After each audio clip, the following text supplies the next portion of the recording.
Salut tout le monde, donc l'objectif de cette capsule est l'étude des capteurs.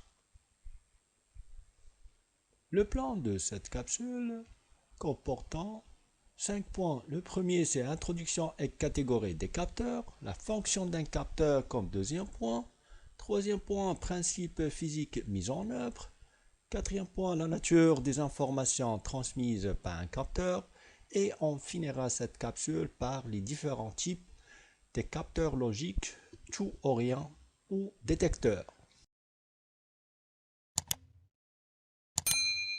Introduction. Ici, on représente la structure fonctionnelle d'un système technique qui est divisé en deux chaînes, la chaîne d'information et la chaîne d'énergie. Si on s'intéresse à la chaîne d'information, il comporte trois fonctions génériques qui sont la fonction acquérir, la fonction traiter et la fonction communiquer.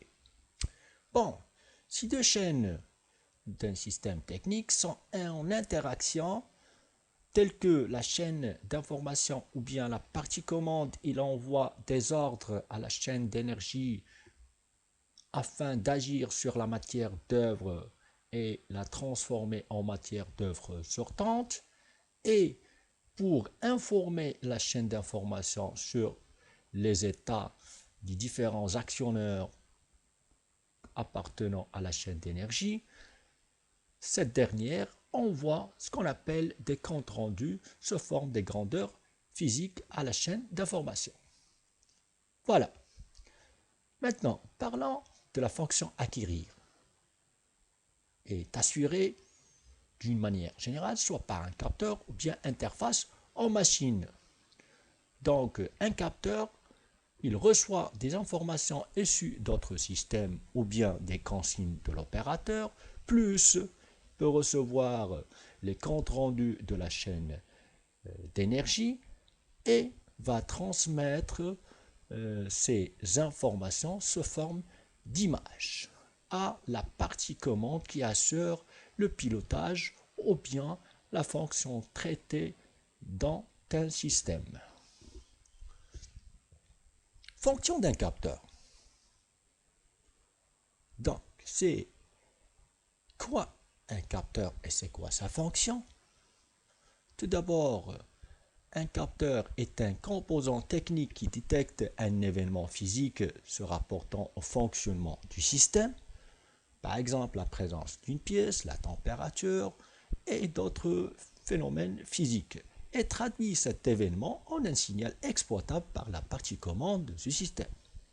Ce signal est généralement électrique, sous forme d'un signal basse tension. Les principes physiques mis en œuvre. On parle ici des capteurs passifs ou bien des capteurs actifs. Pour les capteurs passifs, sont généralement sous forme d'impédance. Alors les capteurs actifs sont des dipôles actifs type courant tension. La nature des informations transmises par un capteur. Ils peuvent être analogiques. Pour cela, on va parler d'un capteur analogique. S'ils sont logiques, c'est-à-dire qu'on a seulement deux valeurs ou bien deux états, on parle des informations logiques tout ou rien. C'est l'objectif de cette capsule, c'est l'étude des capteurs tout ou rien. Et si on a des informations numériques, dans ce cas, on parle des capteurs numériques.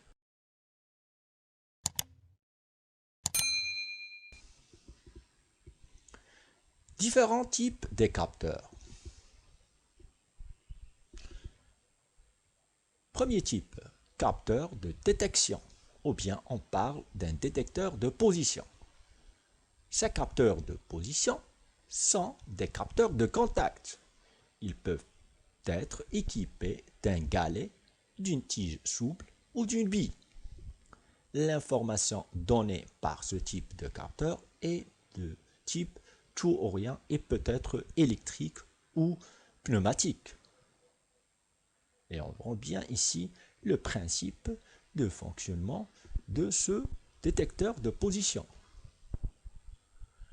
Détecteur de proximité inductif.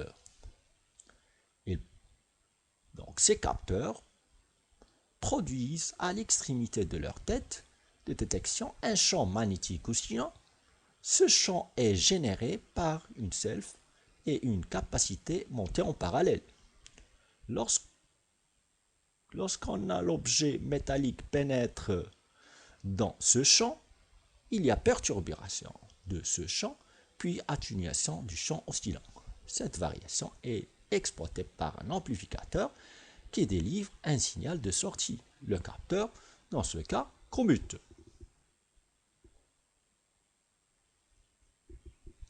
Les détecteurs de proximité photoélectrique. Un capteur photoélectrique, c'est un capteur de proximité. Il se comporte d'un émetteur de lumière associé à un récepteur. La détection d'un objet se fait par coupure ou variation d'un faisceau lumineux. Le signal est amplifié pour être exploité par la partie commande. Les différents types de détection. On parle de 3 types.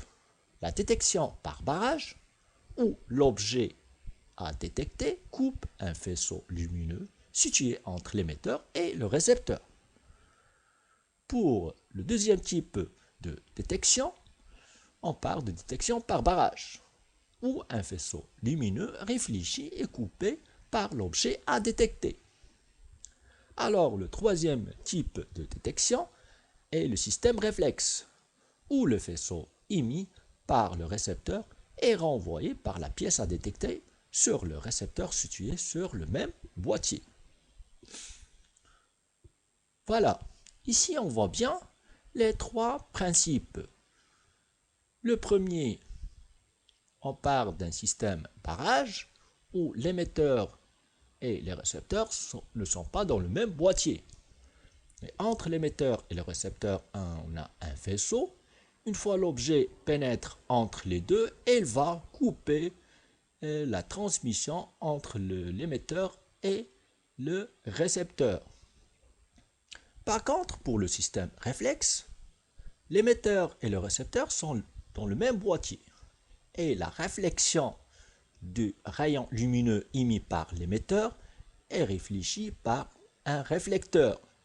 Une fois un objet entre le détecteur et le réflecteur, il y a une coupure et une commutation de la sortie. Troisième type de détecteurs photoélectriques sont les systèmes proximité. Donc l'émetteur et le récepteur sont toujours dans le même boîtier.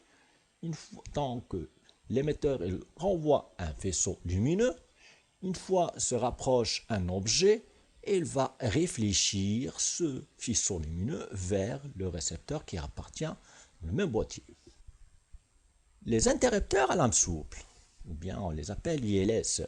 Un capteur ILS est un capteur de proximité composé d'une lame souple sensible à la présence d'un champ magnétique mobile. Lorsque le champ se trouve sous la lame, il ferme le contact du circuit, provoquant la commutation du capteur. Ce capteur se monte directement sur un vérin et permet de détecter des positions autres que les positions extrêmes. Pour utiliser ce type de capteur, il est nécessaire d'utiliser un vérin comportant un aimant monté sur le piston. Fonctionnement. On a ici un vérin double effet. Donc la tige et le piston se déplacent soit vers la droite ou vers la gauche. Dans le corps de ce vérin, on a installé 2 ILS, c'est-à-dire des interrupteurs à lame souple. Et puisque le piston comporte un aimant, donc une fois il se présente soit devant l'émetteur ou bien l'interrupteur à lame souple au fond du vérin ou bien à l'extrémité droite du vérin. Donc les deux détecteurs peuvent commuter sous l'effet du champ magnétique exercé par quoi? Par l'aimant monté sur le piston. Et on parle souvent des capteurs fin de course. Détecteurs fluidiques de proximité. Ces capteurs sont des capteurs de proximité et n'ont pas de contact direct avec l'objet à détecter. Le capteur est alimenté avec une pression de 100 à 300 millibars en fonction de la distance de détection. Lorsqu'il n'y a pas de détection, l'air s'échappe par l'orifice du capteur prévu à cet effet. Lorsque l'objet à détecter passe devant le capteur, un signal de faible pression entre 0,5 à 2 millibars passe par le conduit central du capteur et va jusqu'au relais amplificateur qui amplifie le signal à la pression industrielle de 3 à 8 bars.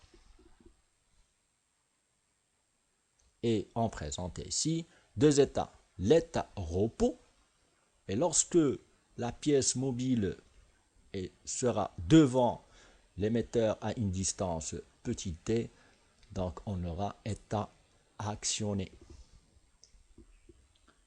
Capteur à fuite. Principe de fonctionnement.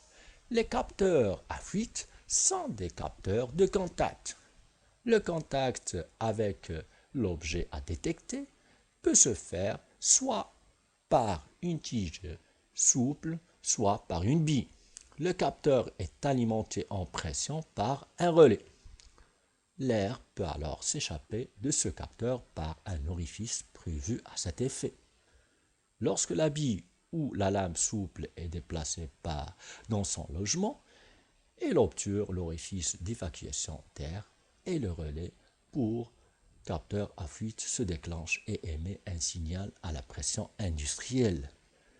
Et ici en bas, on a les deux cas. Le cas où on a une bille, donc lorsque l'objet passe devant le capteur, il va actionner la bille. La même chose pour le deuxième qui est à lame souple. Donc une fois l'objet passe devant ce détecteur, il va attaquer la tige à lame souple. Et c'est tout pour cette capsule. Donc je vous remercie